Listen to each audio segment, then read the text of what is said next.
मित्रों, हमारे मन में अक्सर यह सवाल उठता है कि मृत्यु आखिर क्या है। हम इतना ही जानते हैं कि किसी भी जीवात्मा अर्थात प्राणी के जीवन के अंत को ही मृत्यु कहते हैं और वृद्धावस्था किसी एक्सीडेंट या कुपोषण के परिणाम स्वरूप मृत्यु होती है। हमें पता रहता है कि मृत्यु हम सबको आएगी, लेकिन यह पता नहीं चल पाता कि कब आएगी। आज के इस वीडियो में हम जानेंगे कि मृत्यु क्या है, मृत्यु के समय क्या होता है और मृत्यु के पश्चात क्या होता है। मृत्यु के अनुभव के बारे में कोई किस प्रकार बता सकता है? यह संदेहास्पद है, क्योंकि मृत व्यक्ति अपना अनुभव नहीं बता सकता। जिनका जन्म हुआ है उन्हें अपने पिछले जन्म के बारे में कुछ भी याद नहीं है। कोई नहीं जानता कि जन्म से पहले और मृत्यु के बाद क्या होता है। आज हम आपको बताएंगे कि स्वर्ग और नर्क के कितने प्रकार होते हैं। यह भी जानेंगे कि मृत्यु के बाद आत्मा के साथ क्या होता है। तो आइए वीडियो शुरू करते हैं। दोस्तों, ये वीडियो पूरा जरूर देखना, क्योंकि आपको बहुत कुछ सीखने को मिलेगा। सनातन धर्म का प्रचार हमारा कर्तव्य है, इसीलिए आप भी 5 लोगों तक इस वीडियो को शेयर करें और पुण्य के भागी बने। चैनल सब्सक्राइब नहीं किया तो अभी कर लीजिएगा। मित्रों, हमारी मृत्यु एक ऐसा सत्य है जिसे चाहते हुए भी कोई नहीं टाल सकता। आपने देखा होगा कि हिंदू धर्म में कोई भी इस दुनिया को छोड़कर जाता है तो उसके शव का अंतिम संस्कार कर दिया जाता है, यानी कि जला दिया जाता है। लेकिन क्या आपने कभी सोचा है कि अंतिम संस्कार के बाद उस मृत आत्मा के साथ क्या क्या घटित होता है? मित्रों, गरुड़ पुराण में यह बताया गया है कि मृत्यु के बाद आत्मा हमारे शरीर को छोड़ती है। तब ज्योति की आकार की एक छोटी सी चीज हमारे शरीर से बाहर निकलती है, उसे ही आत्मा कहा जाता है।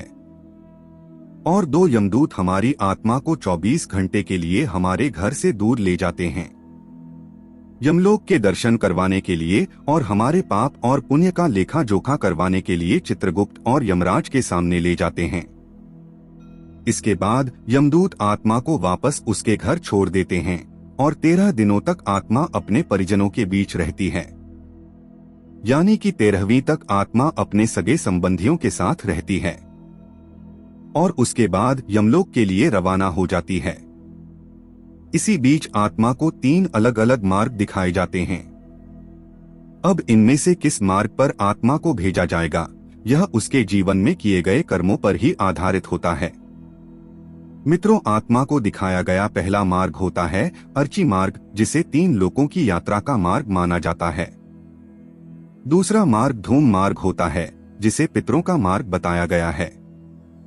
और तीसरा मार्ग उत्पत्ति विनाश मार्ग होता है, जिसे नरक मार्ग भी कहते हैं।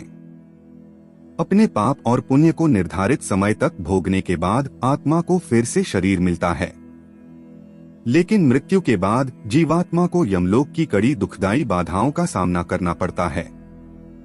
इन्हीं बाधाओं में से एक है यमलोक के मार्ग पर पड़ने वाली वैतरणी नदी। ऐसा माना जाता है कि पुण्यात्मा तो इस नदी को बड़ी ही आसानी से पार कर लेते हैं, लेकिन पापात्मा यानी कि वह आत्मा जिसने अपने जीवन में केवल पाप ही पाप किए हैं, इस नदी में बुरी तरह प्रताड़ित होती रहती है।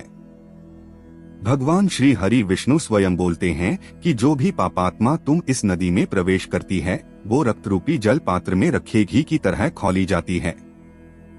इस नदी का रक्त रूपी जल भयंकर कीटाणु, नुकीले दांतों वाली मछलियों और सांप, बिच्छू, घड़ियाल जैसे मांस भक्षी जीवों से भरा रहता है। जैसे ही पापात्मा इस नदी में प्रवेश करती है तो 12 सूर्य की गर्मी वाले लावा जैसे पानी में तड़पती रहती है। ये बात ध्यान रहे कि यह कोई शरीर नहीं है, केवल जीव की आत्मा है जो कभी नहीं मरती है।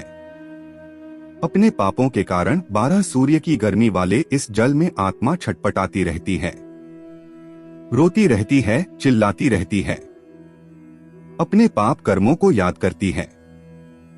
लेकिन जब उसे बर्दाश्त नहीं होता, वह बाहर निकलना चाहती है, लेकिन बाहर नहीं निकल पाती है और उबले हुए लावे जैसे जल में ही डुबकी लगाती रहती है। मित्रों, जिन लोगों ने अपने जीवन में पाप कर्म किए होते हैं, उन्हें नर्क भेजा जाता है। जो अच्छे कर्म करते हैं उन्हें स्वर्ग की प्राप्ति होती है। और गरुड़ पुराण में यह बताया गया है कि जिन आत्माओं को स्वर्ग में स्थान मिलता है उन्हें यमराज स्वयं अपने भवन से स्वर्ग के द्वार तक छोड़ने जाते हैं। वहां अप्सराएं उनका स्वागत करती है। वही जो लोग सिर्फ अपने बारे में सोचते हैं, जीवन भर किसी का भी हित नहीं करते हैं, उन्हें नर्क में ही स्थान मिलता है। अब हम आपको बताते हैं नरकों के प्रकार। पहला नर्क तमिश्रम नर्क होता है। यहाँ उन लोगों को जगह मिलती है जिन्होंने अपने जीवन में दूसरों की संपत्ति हड़प ली होती है। यहाँ उन्हें तब तक मारा जाता है जब तक कि वह बेहोश ना हो जाए। दोबारा होश में आने के बाद फिर से उन्हें इसी तरह लहूलुहान किया जाता है। यह सिलसिला तब तक चलता रहता है जब तक कि सजा का समय समाप्त ना हो जाए। दूसरा नर्क कुंभिपाक नर्क होता है।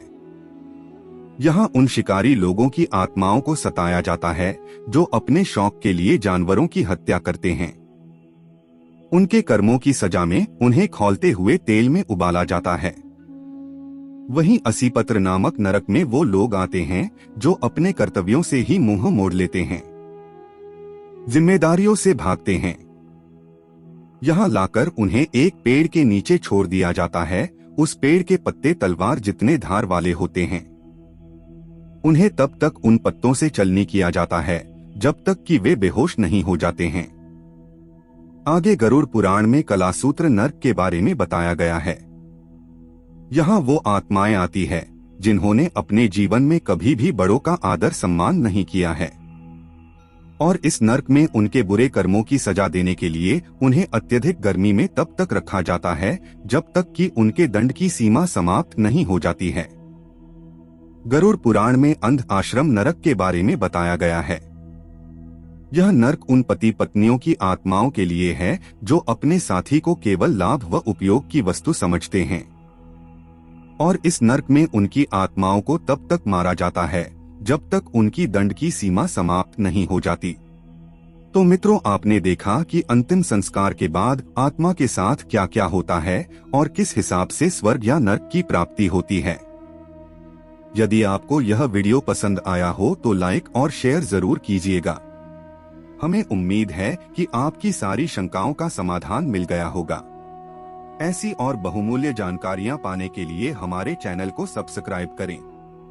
मित्रों, और भी गरुड़ पुराण, पाप पुण्य, स्वर्ग नर्क के बारे में जानने के लिए हमारा गरुड़ पुराण वाला प्लेलिस्ट जरूर देखें। मिलते हैं अगले वीडियो में। धन्यवाद।